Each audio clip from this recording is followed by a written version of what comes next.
Welcome to the Lawyerist Podcast, a series of discussions with entrepreneurs and innovators about building a successful law practice in today's challenging and constantly changing legal market. Lawyerist supports attorneys building client-centered and future-oriented small law firms through community, content, and coaching, both online and through the Lawyerist Lab and Accelerator. And now, here are the co-authors of the Small Firm Roadmap and your podcast hosts.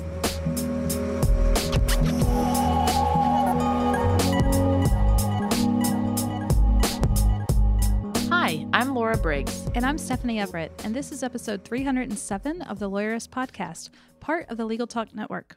In today's episode, I'm talking with Laura about why clarity, vision, and values are more than just team building and gushy things. Today's podcast is brought to you by Termageddon, Law Pay, Text Expander, and Back Office Betties. We wouldn't be able to do this show without their support, so stay tuned. We'll tell you more about them later on. So, Laura, today we have this jam-packed episode with just a ton of great information about, thinking about how you improve your business and like some of the first steps that we think you need to take. But I thought maybe, because I know what's going to happen, is the pushback that I always hear is, but Stephanie, I don't have the time to work on my business. So I think we need to tackle that. Oh, I think that's so important. It's got to be the number one excuse for why so many things don't get done. And I think we're all guilty of it too, right? Like I've definitely used that as my excuse for things. So how do we respond to that? How do we really start to think about that in a new way when we go, hey, my default reaction is, yeah, that sounds good, but I don't really have time. Yeah. I mean, part of me wants to just say, stop doing that. No. It could be that easy. I think so. I mean, on the one hand, like you are going to keep yourself trapped in this circle that you have gotten yourself trapped in until you break it, right? I can't break it for you. I can give you some tools and we'll talk about that, and I can give you some help along the way. But at the end of the day, I need you to finally realize and decide that your business is important enough that you're ready to make the investment. And if you don't change something, it's never going to change. You're always going to be like this. I feel like the fact that sounded harsh. No, it doesn't. I used to have a yoga teacher who would say that whenever someone told her, oh, I just don't feel like yoga today. I'm so stressed out. I have so much anxiety. She's like, that is exactly the day you need to come to yoga. She's like, the second that you say that is the sign, right? And so I think it's the same with time. If you start feeling yourself saying things like, oh, I don't have the time to do that. I'm too busy. I have too much client work going on. That in itself is the problem, right? Because there's probably some things you can fix in the firm. Maybe it is time to hire another attorney to help you with the work. Maybe it's time to outsource some of the marketing to a contractor to handle it. It's probably that you've taken on too much and are not feeling like you have time to do anything else because you've created it that way and haven't explored another option. Yeah, I mean, whenever a law firm owner especially comes to me and is like, hey, I think I need some like time management or productivity tips because I just can't get it all done, I stop. I'm like, my strong suspicion is that you are actually, you're not screwing around all day, right? Like you actually probably don't need time management tips. I mean, maybe some things could help your day here and there and you could, refine some things. You probably just have too much or the wrong things on your plate. And so the first thing I always say is like, we got to fix your focus. Like you have to, if you're the business owner, you have to make your business a priority. And so we have to get some other stuff off your plate 2 or 3 hours a week at least, so that you can do and fulfill the role, a very important role, maybe your most important role. Yeah, one of my other favorite statements is stop shoulding all over yourself. I hear this all the time. Well, yeah, I should do that. And then I saw this other person do it, so I really should also do that. And you put all this pressure on yourself for all these things that you feel like you should do, but maybe you don't actually need to do or could be done faster by somebody else. So the first step is really recognizing that you need to spend that time working on your business. And the fact that you don't have time is in itself a red flag that you desperately need the time to step back and start looking at things, and you can make improvements. Like you don't have to live on that hamster wheel forever. Yeah. And if you're looking for the why here, because I'm I'm a big fan of when you're clear on the why, the how will come. We do this weird thing as lawyers. I've talked about this before, where because we have this billable hour, which everyone knows I hate and I think it's stupid, it's time to kill it. That's another episode. But we've done this thing in our heads where we think that if something's not billable, it means it's not valuable. So I actually had someone just recently say to me, like, if I'm not working on client matters, like I'm losing potential revenue. And Right. that's such a stupid trap to get yourself into, in my opinion, because if I said to you, if we spent 2 hours a week building out things that would 10x your business, like, would that be valuable to you? Mm-hmm. Yeah, of course. And I think that would be true for so many attorneys, because if you're stuck doing the same things over and over again and you're stressed out and all you're doing is the client work, that's the foreseeable future too. Like, there's not going to be a time at which it gets better. That's just always going to be the cycle that you fall back into. So taking that time out and not just seeing it as lost time from creating revenue or marketing and getting new clients, but as some of the most valuable time you can spend in your business is really important for reframing that. Yes, yes, yes. And by the way, you need time away from your business and from stuff, because that's where the big ideas happen. Like, that I was on vacation last week, and I mean, you never really leave the work behind. I mean, I wasn't on my computer at all, but I was in the park with my daughter, and I just had, like, I don't know. I mean, I think they were brilliant, just genius thoughts, but your brain keeps working. And I came back to work this week energized and refreshed and clear, as you know, on what I wanted to do. And like, I'm sure the team is just kind of like, slow down, Stephanie, because I've been doing lots of stuff this week. But remember that too, as you're building out time to work on your business, that also includes time for you to be away and time for your brain to restore and to have those big thoughts, because that's where they come from. I love all of this, and it ties in so well to what we talked about in this episode, because making time for these things that are critical and foundational pieces of your business can take you a long way. So now we've got a brief sponsored conversation with Hans and Donata from Termageddon, and then my conversation with Stephanie. Hey, y'all. This is Zach, the legal tech advisor here at Lawyerist. And today I'm talking with Hans and Donata from Termageddon. Hans, Donata, thanks for being with us today. Thanks for having us. Now, Termageddon, for the uninitiated, is an application that not only tracks privacy laws throughout the country, but helps users keep these policies and terms on their websites up to date, right? That's right. And I don't think anyone could be more excited to talk about privacy policies or listen about privacy policies. This will be the most exciting conversation about privacy policies anyone can have. That's a good point. But our listeners do want to know about these things, and they've got clients that need to deal with these. So, I think the obvious question here is, why is this important to the average lawyer? Sure. So as an average lawyer, you're probably writing privacy policies and terms of service for your clients. Even if you don't offer that as a service, if your client's website collects personal information such as names, emails, or phone numbers through, for example, a contact form, your clients might be legally required to have a privacy policy. So it's something that you should advise your clients about when it comes to their regular business formation, applying to do business in different states, getting business licenses.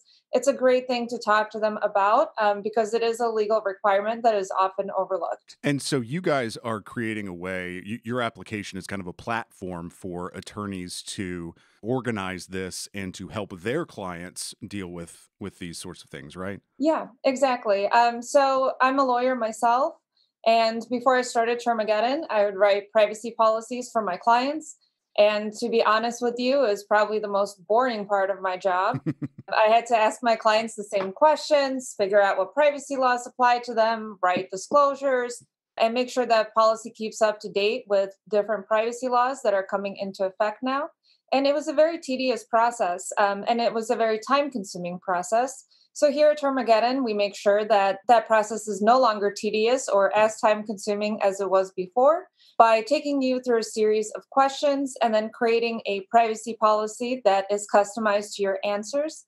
And we also keep track of privacy laws for you. So when a new privacy law is passed, we send you an email with updated language as to what that privacy policy should say to make sure that it includes all of the proper disclosures with the new laws. And Donata, you're certified internet privacy professional, right? Certified information privacy professional, yes. I get that wrong every single time. So you guys keep these things up to date. And I guess, since last time we talked, has the law changed? Yeah, so it's a great illustration of how quickly these things change. Since the last time we spoke, California passed a new privacy law, the California Privacy Rights Act, which amends the California Consumer Privacy Act. So it requires new disclosures to be made in a privacy policy. And Canada has also proposed a new privacy bill that increases the rights that consumers get and also requires updates to a privacy policy, and that one even actually allows consumers to sue businesses directly for privacy law violations, meaning that we're probably going to see a huge increase in litigation since Canada's privacy law doesn't just apply to businesses located in Canada, it can also apply to businesses located in the United States as well. Well, that's pretty good to know. And so if I had just gone out and, copied and pasted somebody's privacy policy from somebody else's privacy policy and put it on my client's, website, I'd still have to make these changes right now. And you guys facilitate the making of those changes. Not only do you do it right the first place, but you facilitate the making of those changes pretty easily. That's correct. Yeah, I think the era of copying and pasting privacy policies is dying quickly, and that is because, as we mentioned, within the last 30 days, there's been two big privacy updates.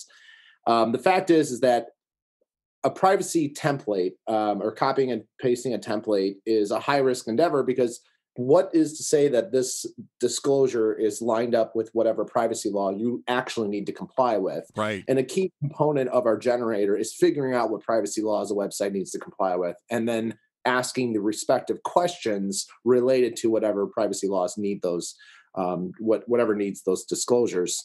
But yes, you hit on a key component, which is the fact that a privacy policy that you draft for a client could need an update within a month. Mm-hmm. It can need an update within a year. It's a changing doc that has to be understood that way, because websites collect personal information very often from people across state lines. And when another state passes a new bill, that website may need to comply with that privacy law as well. So yeah, not only do privacy policies need to adhere to the respective privacy laws that actually that business needs to comply with, but there has to be a strategy to keep it up to date when the laws change. And that's exactly what we're trying to do with Termageddon. That's great. And so attorneys themselves, in order to get connected with this, they can go to termageddon.com and they scroll all the way down to the bottom and go to Law Firms Partners page, because you guys have set up a way for attorneys to offer essentially your services to their own clients. That's right. Exactly. Yeah. So we issue lawyers a free license. So when you sign up, you'll get a free license so that you can test it out and make sure that it's proper, make sure that it has all of the required disclosures that your clients need. And you can use that policy to protect your own website.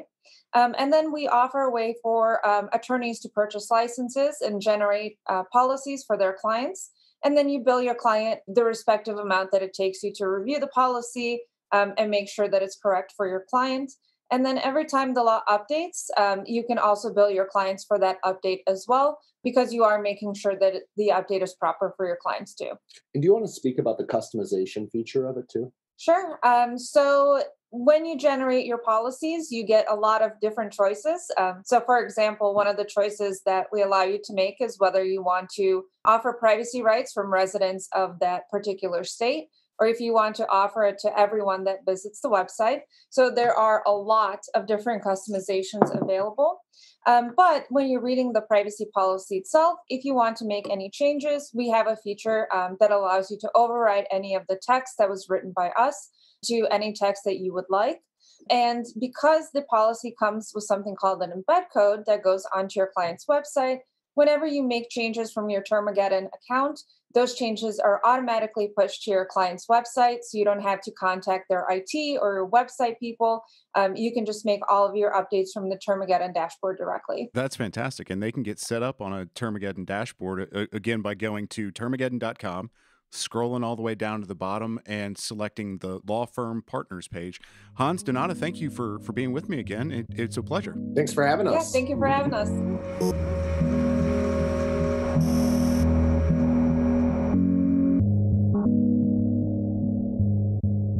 Hey everyone, it's Stephanie here, and today I'm ready to stake claim to what I think is the number one most important thing you need to know as a business owner. I am so excited to talk with you about this because we have lots of conversations with community members, with Lawyerist Lab members, and this comes up a lot. And I think it's really easy to breeze over the number one most important thing you need to have. So why don't we start off there? What is it? Unveil the big secret. Yeah, we won't bury the lead too much. This was my big epiphany in the past couple of weeks.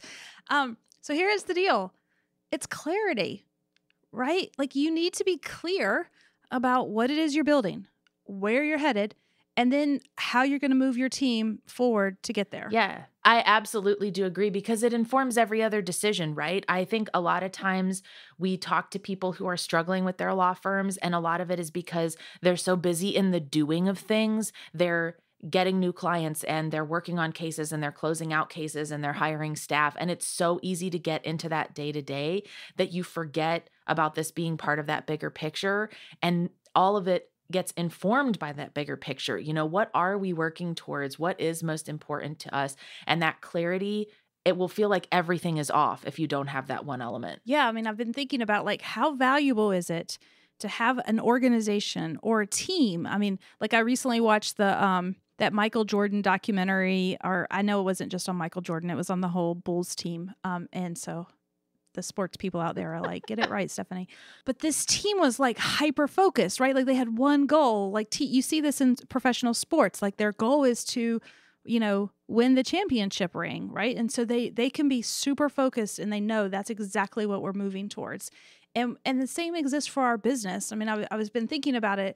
Like sometimes, I know this is going to sound dumb, but when you remember why phrases exist, like the reason we say that you have laser sharp focus is because a laser is like, can cut a diamond, right? It's just a light source, but it's so concentrated and focused that it can do powerful things. And I think that that exists for our organizations too. When we are clear at the top as leaders, as the business owners, why the organization exists, what is our purpose? What are we trying to do? And then we can get the whole team involved in it.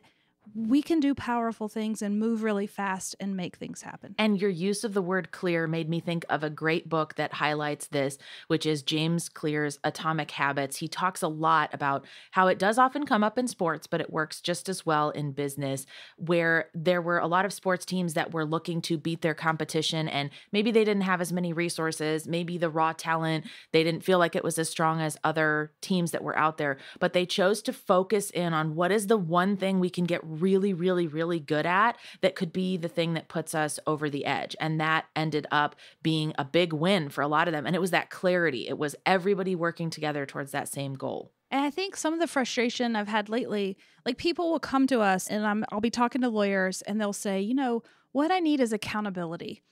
And I don't know why I'm a little hung up on that phrase right now, but I've been thinking about it and I was like, do you though? Do you really need accountability? I think what you need is clarity. Like I see them and you talked about like the always doing, right? So there's some people who are just like spinning out of control, just doing everything, but they don't know that the things they're doing are moving them towards that bigger goal.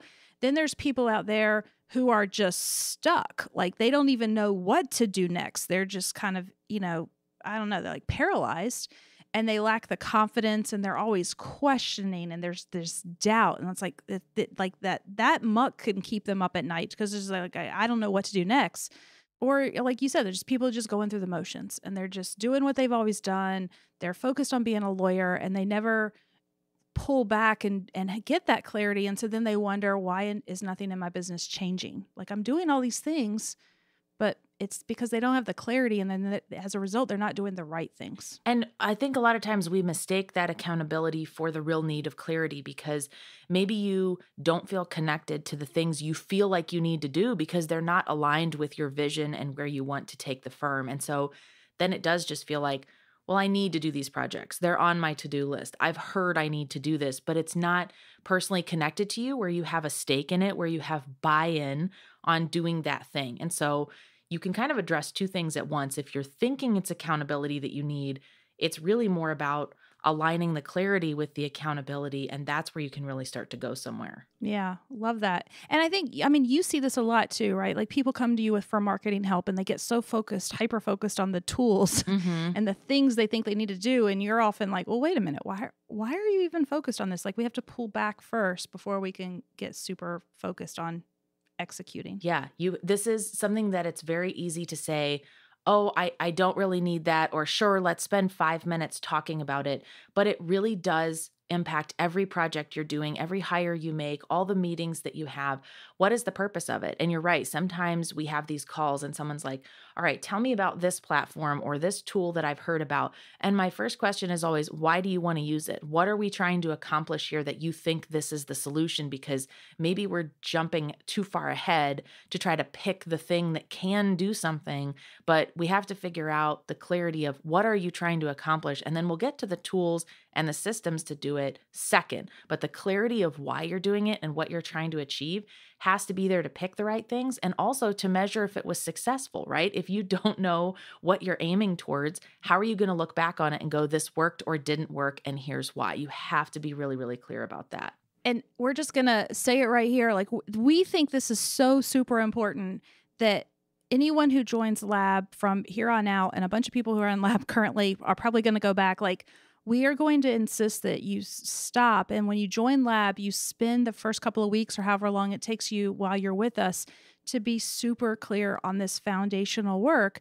And we're going to insist that you focus on your business vision and values, because it's not busy work, right? Like this is going to be the foundational work that we use for everything we do with you in your business going forward. And so we have to make sure that it's good and it's solid. And that's what I want to talk about next, because I'm on a like war path here to kill vision statements. I mean, let me be clear, not to kill the concept. Like I want people to have vision statements. I just want them to have good vision statements. Like I'm ready for them to actually work and be the effective tool that they were designed to be. Because somewhere along the way, these things have gotten, I don't know, silly. Well, let's dig into that a little bit more.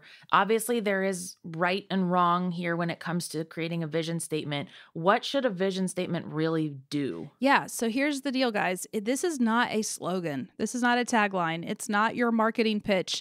It is so much more than that. And that's where I get, the most frustrated. So what we want this thing to be is a framework. It is the guideposts. It's the framework that you're going to use for all your future business decisions. I like that. Really simple, clear, easy to understand. So what kind of business decisions are we talking about when you have a vision statement? Because I think a lot of times people don't want to create it, or they create a fuzzy one because they're like, yeah, it's like a thing that we have in a document in a binder somewhere that someone flips by in HR, on someone's new onboarding day. Why is it so important to connect it to these other decisions that you make? So if it's done correctly, and I'm going to give you some examples of bad ones here in just a second, but if we do a good one, then every decision we make in our business should tie back to it, right? So it should be the reason when we go to make hiring decisions or firing decisions, or even like how we're going to approach our work and how we approach our business operations, or what steps we're going to take to grow. Everything that we do in our business should have a purpose and should tie back ultimately to that vision statement. So sometimes it's easy for me to use my husband as an example. So his business, a lot of is he's a craft beer distributor. So if his vision is to build it has to do with craft beer, then if he comes to me and says, hey, I got a new product opportunity, we can sell bottled water now.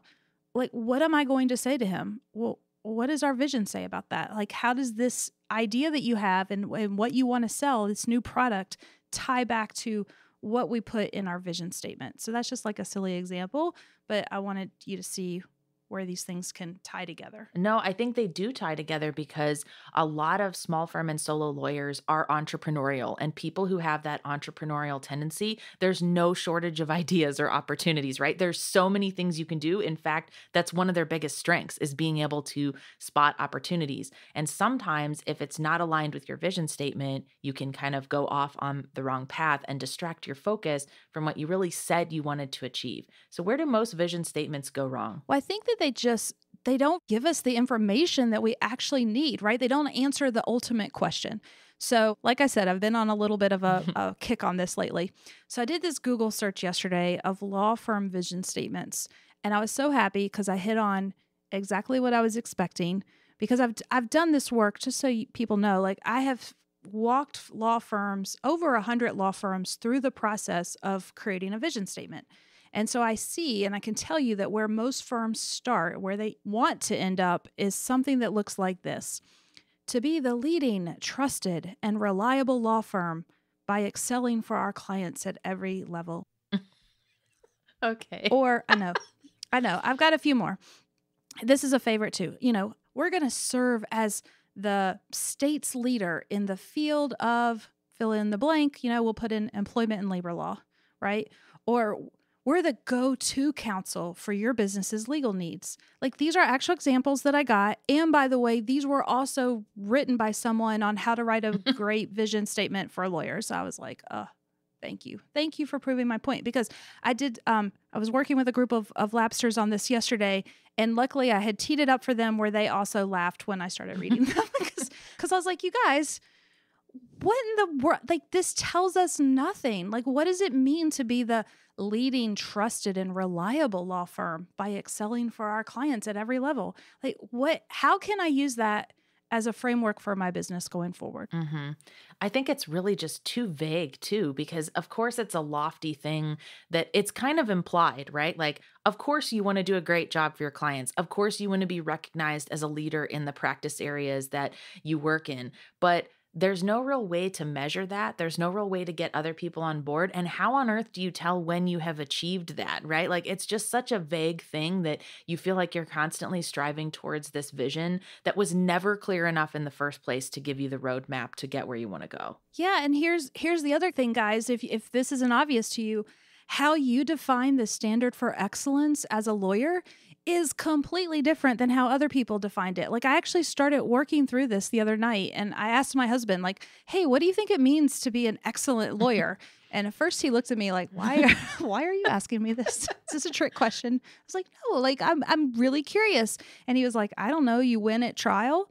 And I was like, okay, yeah, I could see that. When I worked for a big firm, I don't think that's how we would have defined it. Like, our mantra was sort of to put every resource available towards our client's case, and we were going to throw everything we could at a solution.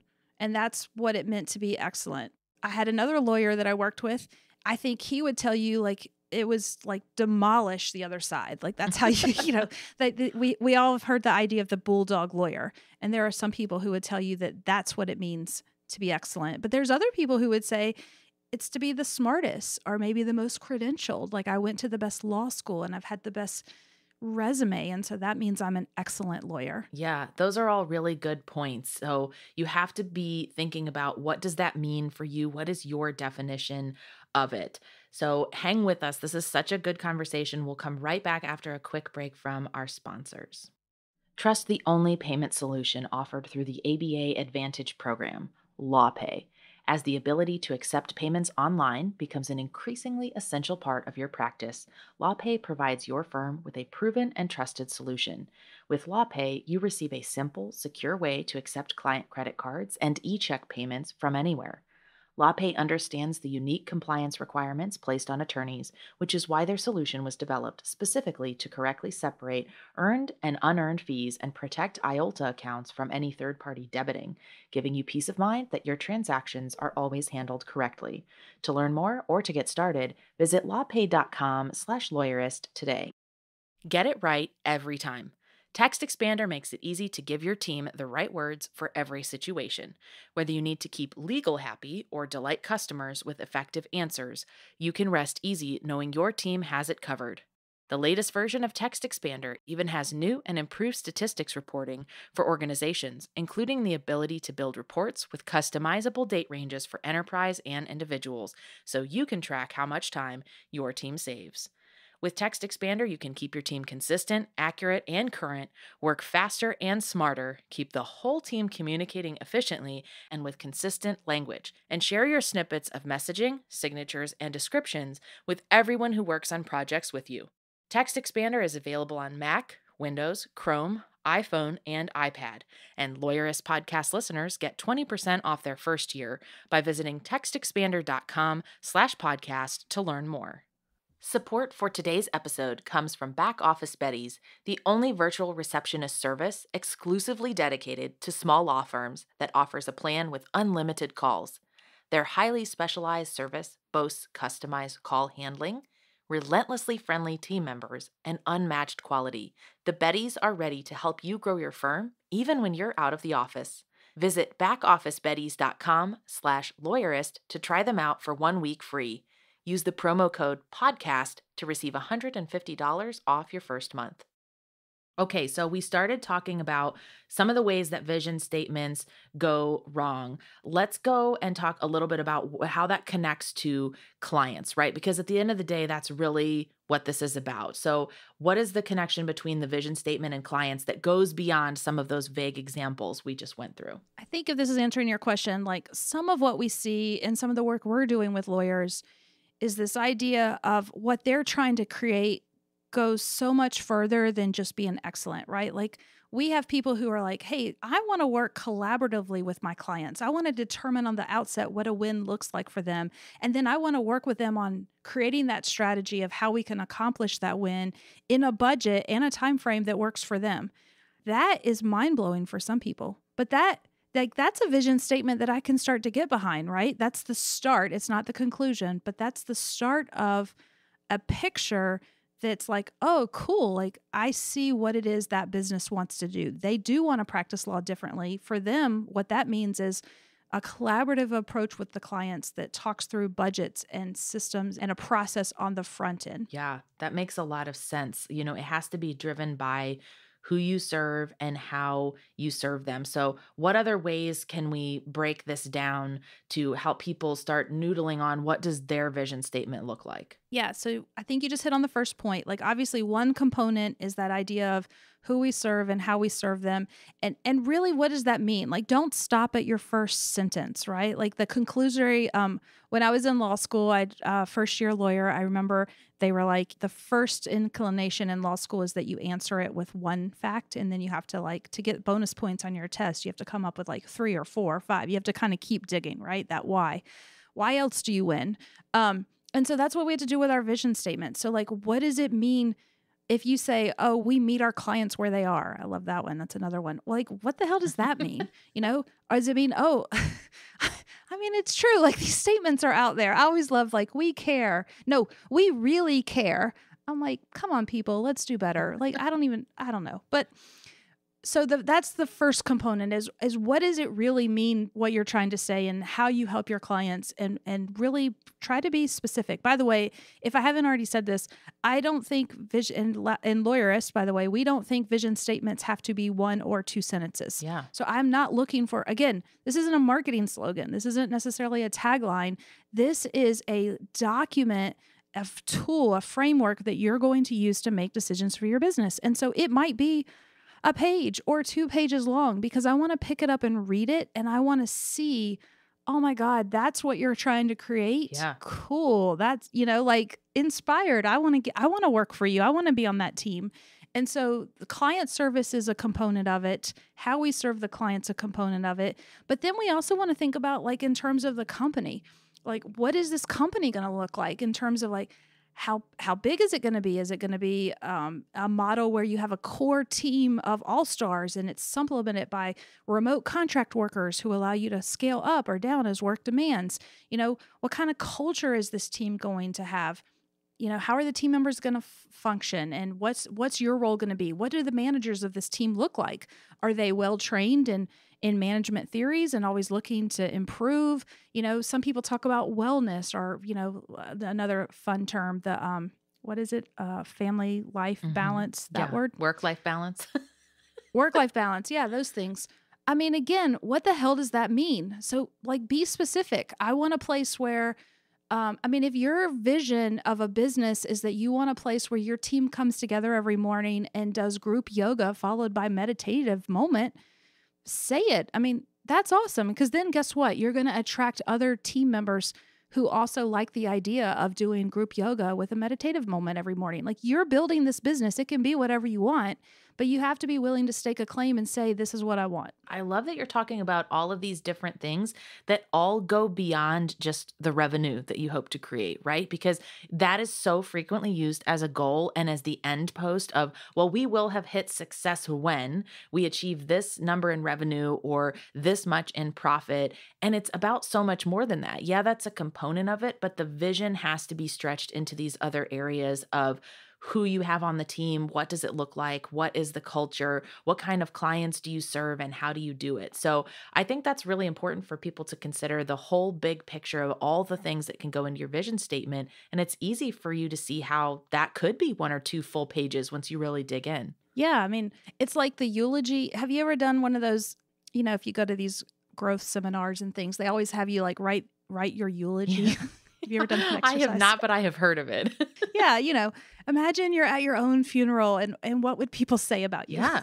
Well, this in a way is like doing that exercise for your company, right? So companies don't really die, or hopefully they don't die. So there's not really a funeral, but pretend you're in the future and, you're writing a letter to a loved one and you're describing this amazing thing that you've created. What are you going to be proud of? What are you going to be happy to brag about this thing? And I hope that what you're hearing is that it should also be like fun and exciting. Like it should inspire you. Like if that's the piece of who you are, it should connect with you and your personality. And I want you to read this thing and be like, hell yeah, this is great. This is what I'm building. This is going to be the coolest thing. And whatever that looks like for you, right? Like for Sam Glover, who founded Lawyerist, he wanted, like, skateboards were a piece of our culture, right? Like Yes. That was a thing. And so if that's what you're building and creating, include that. If you're not about skateboards and you're about like books and literature, I don't know, I'm trying to come up with something that's way different. Like you can create that thing. That's the thing. Like what I'm saying are just examples, but it has to be authentic to you and what you want to build. And it has to be clear. I think that goes back to the whole point of everything we've been talking about, because this is a living thing. You're not just going to store it somewhere and leave it and never come back to it. It's the kind of thing where as your team grows, or as you, as it tends to happen with entrepreneurs, get distracted by something that's maybe a shiny object, this is your way to come back to it and go, is what I'm working on, are the priorities I'm setting for our team, are our 90-day goals, our 6-week sprints, the way that we break down day-to-day work, is this aligned to get us to that vision? Because it will help you before you go too far down that road of focusing on things that are pulling your focus away from where you said you wanted to go, right? And that's why you have to have the connection to it yourself. Yes. When you're clear and you can articulate it in a very clear way, it allows everyone else on the team to buy in as well. I was talking to someone yesterday and he was like, for the first time, he was having a really hard time getting his team members to do the systems. Like he's like, I created these systems. I'm trying to make their life easier. And why won't they do it? And so we finally, I helped him and he crafted a message where he was like, hey guys, this is what I'm trying to get us to.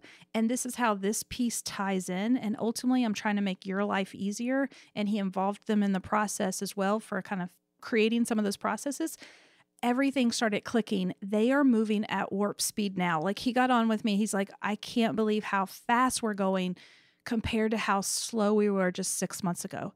And it's because he had that clarity and then he could articulate it to his team. Now they can help him move fast. Yeah, it has to be everyone gets on board with it. I love that. So to tie things up, what are some of the biggest benefits that listeners can start to experience by really pulling back from this episode, taking the things you talked about and start to implement them? What can they really expect to see? Yeah, I think you'll see decisions are easier, right? Because like this is a fit or it's not, right? You now have your guardrails, you have your framework for decisions. So decisions come easier, decisions come faster. I think you can avoid that getting distracted, shiny objects, or you mentioned this, getting distracted by what other people are doing. Because how many times are you looking at that competition and you think, well, I should be doing that? No, like when you're clear on what you're trying to do, you can get rid of that noise. Yeah. And then another fun benefit is it's personally lifting, right? Like you free yourself from some of the worry and anxiety and stress that comes from not knowing. I think when you're not clear, that's when you get murky. That's where that stress and anxiety love to kind of seep in, and you start questioning, am I doing the right things? Am I making the right decisions? Where am I doing? Why am I doing, that spiraling out of control that our brain likes to take us down. Like all that can go away because now we can free our mind from that. We have confidence. We feel secure about what we're doing. We know we're on the right path. And I mean, like there's a freeing that happens, like your chest feels lighter and you're like, yeah, like I'm excited and I feel good about it. I love it. So homework for this episode is if you have never created that vision statement, or if you have one and it's the 1 or 2 sentence one that's really vague about being an excellent law firm that serves clients or something like that, this is a good reminder to recalibrate and really make that be something that you are excited about that helps you to accomplish your goals. The Lawyerist podcast is produced by Bailey Tiller and edited by Christopher Eng.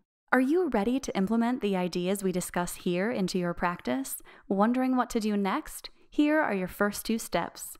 First, if you haven't read the Small Firm Roadmap yet, grab the first chapter for free at lawyerist.com/book.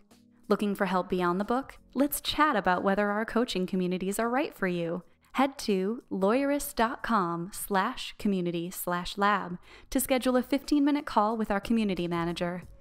The views expressed by the participants are their own and not endorsed by the Legal Talk Network. Nothing said in this podcast is legal advice for you.